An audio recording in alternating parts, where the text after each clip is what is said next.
సత్యమూర్తి గారు, అమరావతి గురించి ఎన్నో రకాలైనటువంటి యొక్క యుద్ధాలు చూసాం, పోరాటాలు చూసాం. వాస్తవానికి ఇలాంటి సమయంలో అంటే ఇంత సోషల్ మీడియా ఉండి మీడియా పెట్టుకొని కూడా దాదాపు 1631 రోజులు ఒక నిరసన తెలియజేసినటువంటి ఒక ఇన్సిడెంట్ ఏదైనా ఉంది అంటే మనకు తెలిసినంత వరకు అది ఖచ్చితంగా అమరావతి ఉద్యమం తప్ప మరొకటి ఏది లేదని చెప్పుకోవచ్చు. అటువంటిది అంతకుముందు అమరావతి రైతుల్ని పైన కేసులు కావచ్చు, దాడులు కావచ్చు, దాష్టికాలు కావచ్చు, ఇవన్నీ చేసినటువంటి ఒక వైసీపీ ఇప్పుడు వచ్చేసి పార్లమెంట్లోనూ అదేవిధంగా చూసుకుంటే రాజ్యసభ కావచ్చు, అటు లోక్సభ కావచ్చు, అమరావతి రైతులకి మీరు న్యాయం చేస్తేనే మేము మద్దతు ఇస్తామంటూ కళ్ళబొల్లి మాటలు చెప్పేదాన్ని ఎలా చూడాలి?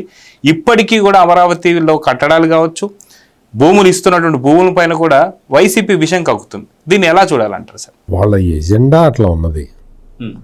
మనం ఏం చేస్తాం? మీరు నల్లకోట వేసుకొని వచ్చారు, మీరు దానికి తెల్ల రంగు ఎంత పూసినా అది నల్లగానే ఉంటుంది కదా, అంతే. అది ఈ జగన్మోహన్ రెడ్డికి కొంచెం బుర్రలో కొన్ని ప్రాబ్లమ్స్ ఉన్నాయి.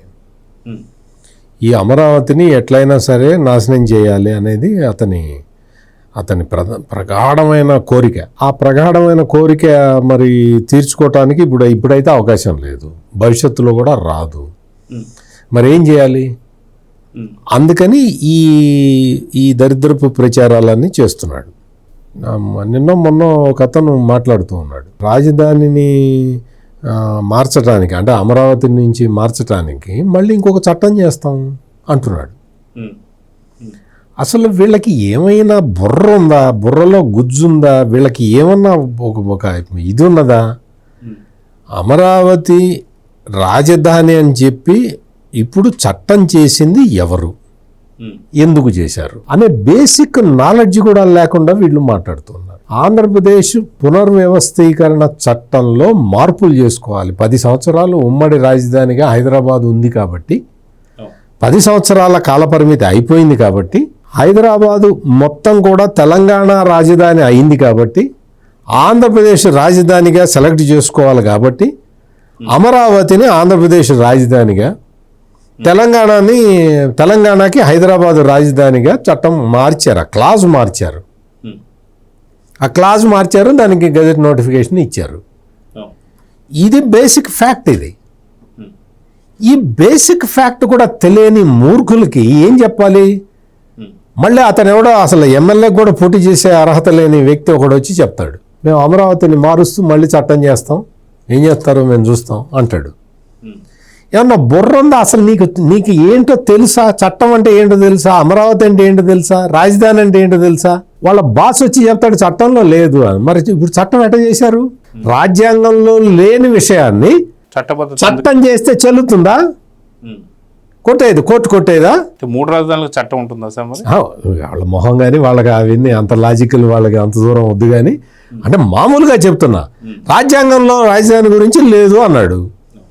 మరి రాజ్యాంగంలో లేని దాన్ని చట్టం ఎట్లా చేసింది కేంద్ర ప్రభుత్వం? ఉభయ సభలు ఎట్లా ఆమోదించినాయి? ఉభయ సభలు ఆమోదించిన తర్వాత రాష్ట్రపతి సంతకం ఎట్లా పెట్టారు? బుర్ర పెట్టి ఆలోచించాలి, బుర్ర ఉండాలి, కొంచెం అన్న బుర్ర, ఇంగిత జ్ఞానం అంటారు దాన్ని, అదన్నా ఉండాలి. పోనీ అది లేకపోతే కామన్ సెన్స్ అన్నా ఉండాలి. అది లేకపోతే ఇంక రెండు ఒకటేనేమో. ఇంగిత జ్ఞానం, కామన్ సెన్స్ అంటే అది ఇంగ్లీషును ఇది తెలుగు, మరి రెండు ఒకటే. మరి నాకైతే ఆ ఇంగిత జ్ఞానం ఉంది, మరి వీళ్ళకేమో అది లేకపోయా. ఏం చెప్పాలి వీళ్ళకి? ఎట్లా చెప్తాం? అందుకని వీళ్ళందరూ కూర్చొని బోర్న కూర్చొని మైకుల ముందర కూర్చొని ఏడవటం. అక్కడ చంద్రబాబు నాయుడు ఇల్లు కట్టుకుంటున్నాడు, అక్కడ ఏబిఎన్ ఆంధ్రజ్యోతి రాధాకృష్ణ కొడుకు పేరు మీద స్థలం కొన్నాడు. ఏడవండి, కూర్చొని ఏడవండి. ఏం చేస్తారు? ఎవరు మాత్రమే అక్కడ ఖాళీగా ఎవడన్నా స్థలం ఇస్తాడా? అక్కడ కొనుక్కోవాలి. కొనుక్కున్నారు. మీ దగ్గర పాపపు సొమ్ము చాలా ఉంది. మీరు వెళ్ళి ఎక్కడెక్కడ కొంటున్నారో ఎవడికి తెలుసు? మీరు కూడా బినామీ పేర్ల మీద కొంటారు, వాళ్ళేమో సొంత పేర్ల మీద కొనుక్కుంటున్నారు. మీకేంటి అభ్యంతరం?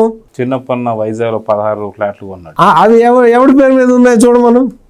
అవి ఎవడి పేరు మీద అని వీళ్ళందరూ చెప్పమను. అవి ఎవరి పేరు మీద ఉన్నాయో చెప్పమను. ఎవరో డబ్బులతో కొన్నాడో చెప్పమను. అందుకని ఇటువంటి ఈ దోచుకోలు కబుర్లు చెప్పుకుంటూ ఈ దారుణంగా ప్రవర్తిస్తూ ఉన్నారు. అమరావతిని ఒక ఒక సమస్యాత్మక ఇదిగా సృష్టించాలని ప్రయత్నం చేస్తూ ఉన్నారు. అక్కడ అంటే చంద్రబాబు నాయుడు ఇల్లు కట్టుకుంటున్నాడు, ఆ స్థలాన్ని అక్కడ ఆక్యుపై చేసాడు అని ప్రచారం చేస్తూ ఉన్నాడు. Is it possible? Is it possible? నువ్వు తాడేపల్లిలో నీ ప్యాలెస్ని ఆక్యుపై చేసి కట్టుకున్నావా, కొనుక్కొని కట్టుకున్నావా? నువ్వు ప్యాలెస్ని ఆక్యుపై చేసి కట్టావా, కొనుక్కొని కట్టావా? అతను ఆ పేరుని నాని మంత్రిగా చేశాడు కదా డివిఎస్ గారు. అతను అంటాడు రెసిడెన్షియల్ జోన్లో గ్రీన్ బెల్ట్ ఎట్టొచ్చింది అంటాడు. గ్రీన్ బెల్ట్ ఎక్కడ వస్తుందండి? ఫారెస్ట్లో వస్తుందా, రెసిడెన్షియల్ ఏరియాలో వస్తుందా? ఫారెస్ట్ మొత్తం గ్రీన్ బెల్టే ఉంటుంది. రెసిడెన్షియల్ ఏరియాల్లో, ఇండస్ట్రియల్ ఏరియాల్లో గ్రీన్ బెల్ట్ పెడతారు. ఎందుకు పెడతారు? కాలుష్యం రాకుండా. గ్రీన్ బెల్ట్ ఫారెస్ట్లో పెట్టరు. ఫారెస్ట్ మొత్తం గ్రీన్ బెల్టే కదా. అంటే పొల్యూషన్ కంట్రోల్ చేస్తాం 33% మనకు గ్రీన్ బెల్ట్ ఉండాలని. అది ఎక్కడ పెడతారు? ఇండస్ట్రియల్ ఏరియాలో పెడతారు, రెసిడెన్షియల్ ఏరియాలో పెడతారు, కమర్షియల్ ఏరియాలో పెడతారు. పొల్యూషన్ కంట్రోల్ అవడానికి వీటన్నిటి.